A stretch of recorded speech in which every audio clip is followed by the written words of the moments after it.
Fantastic. Well, how many people speak English?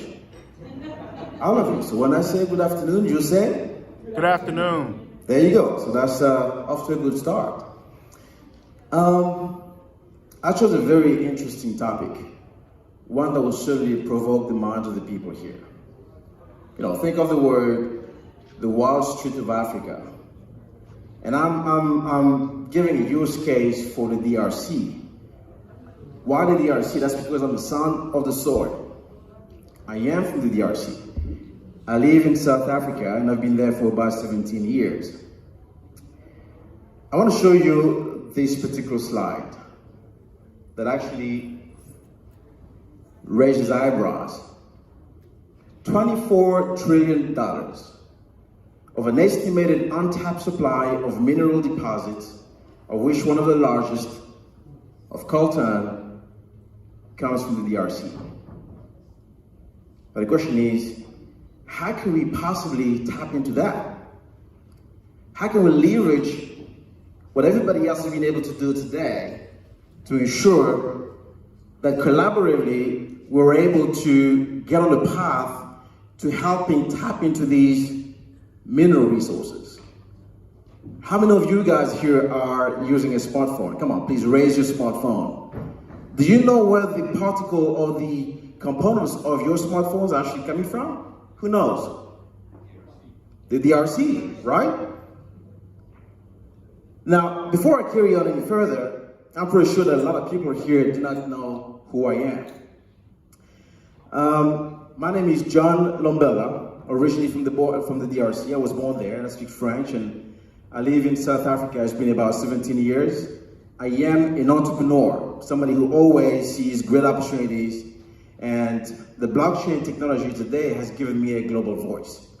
Today I've traveled the world, over 35 countries, and engaging and talking about blockchain, interacting with a lot of people, because for the first time in history, we all speak one common language. And I love to call that the blockchain language.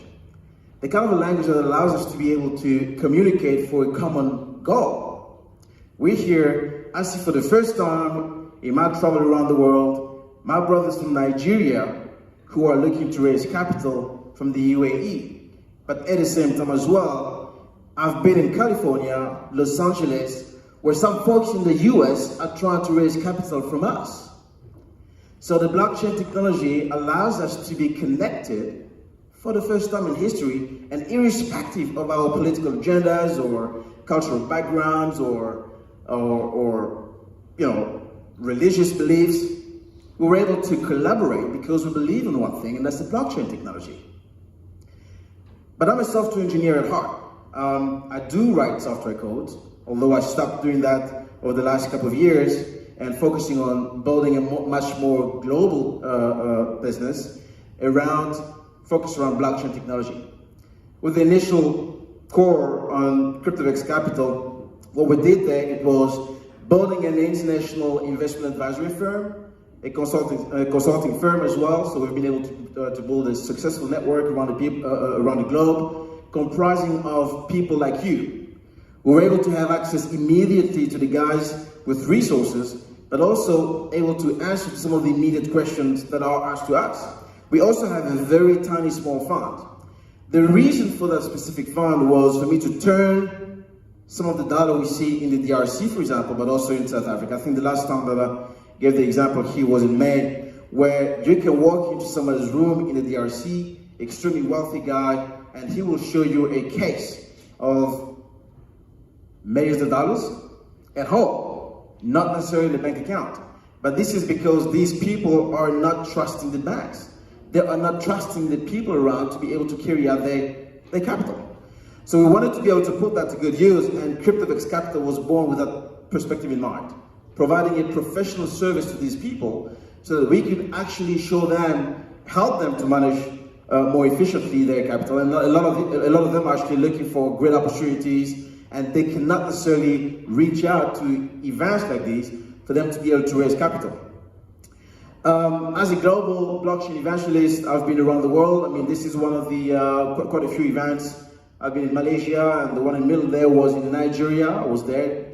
The Nigerian blockchain community is just amazing in Africa. It's unbelievable. Perhaps one of the most dynamic compared to South Africa, and yet South Africa is pretty much advanced when it comes to technology and looked as a benchmark where people in Africa look upon South Africa. They want to see exactly what are they doing and how are they implementing technology, what are they doing from a regulatory perspective, and how is that helping us to be able to do, to advance our society and everything else. And one thing I want to mention as well is that in the era of the fourth industrial revolution, South Africa is definitely one of the countries leading the pack in Africa. So we do believe so much in this 4IR, and all of you here would agree that the blockchain technology falls in that line as well. So the question is today, what can we do leveraging all these pieces of technology in the fourth industrial revolution for us to be able to achieve these goals? Our focus has been around blockchain technology and how we can actually do that. This specific slide shows you, and I'm not here to lecture you guys on blockchain. I mean, a lot of people know what a blockchain is all about and what it solves.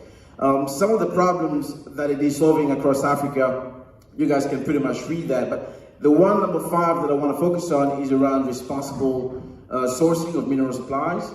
And we have a use case whereby De Beers is, I think, developing a blockchain called Tracer, allowing them to be able to reduce or put a stop to conflict diamond. But not only that, we also have multiple mineral supplies, gold, coltan, and cobalt, and lithium, and a whole bunch of other minerals. And what can we do to be able to help the DRC to leapfrog and look into the successes of many other countries and see exactly what we can achieve going forward? Now, one important aspect, especially when you deal in Africa, has been the element of trust. So many people here are, and I would assume, look, it is certainly, trust is an essential element around the world, but I'm going to focus from an African perspective. It is really hard for somebody, look, it's hard for me to give him, my brother out there, some money for him to do his job.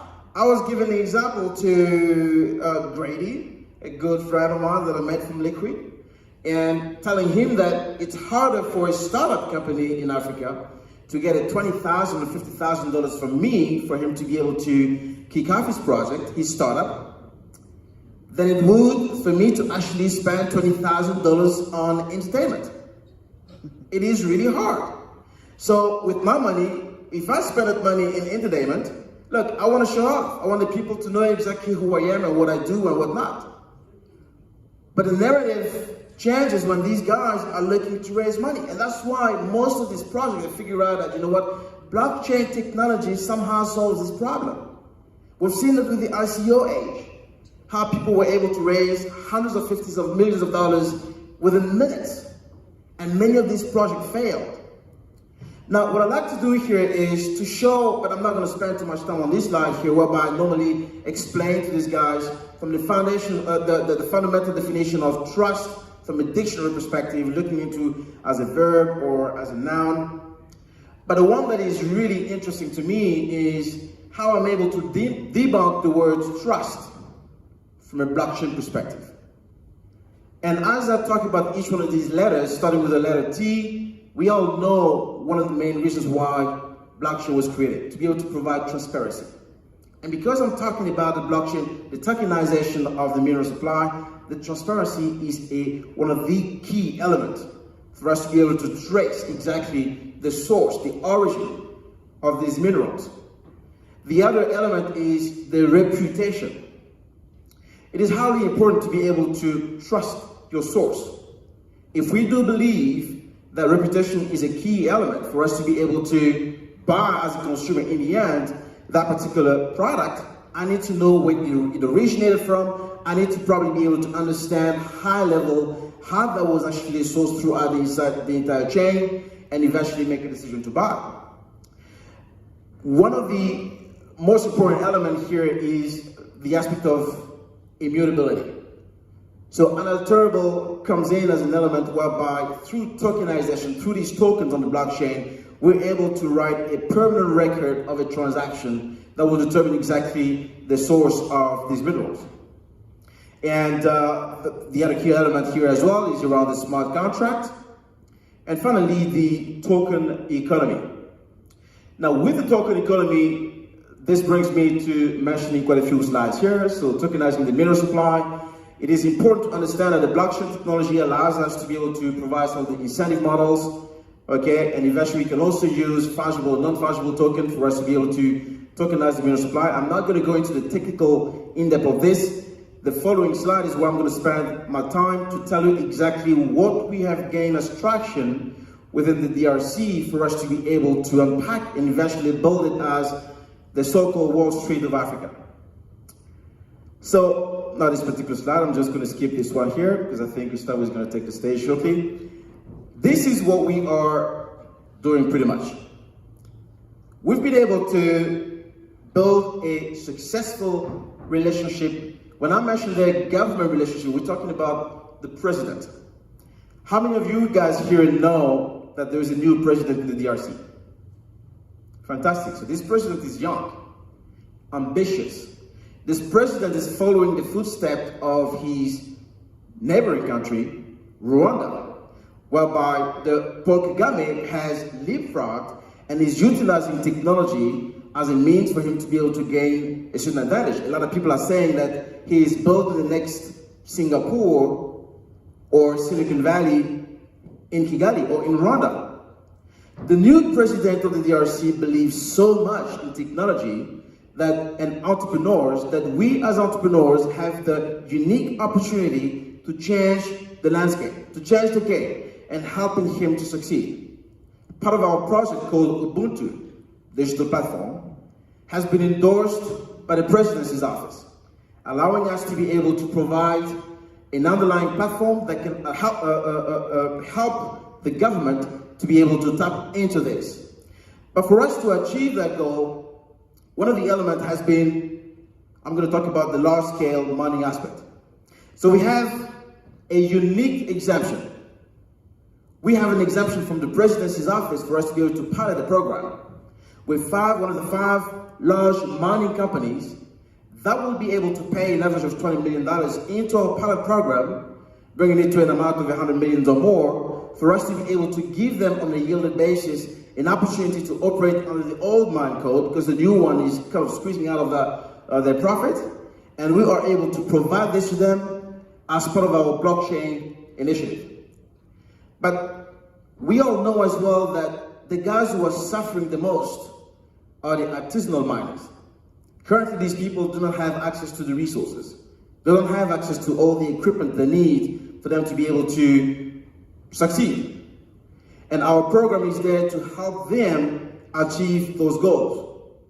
And most importantly, for us to achieve that, we need to be able to build liquidity.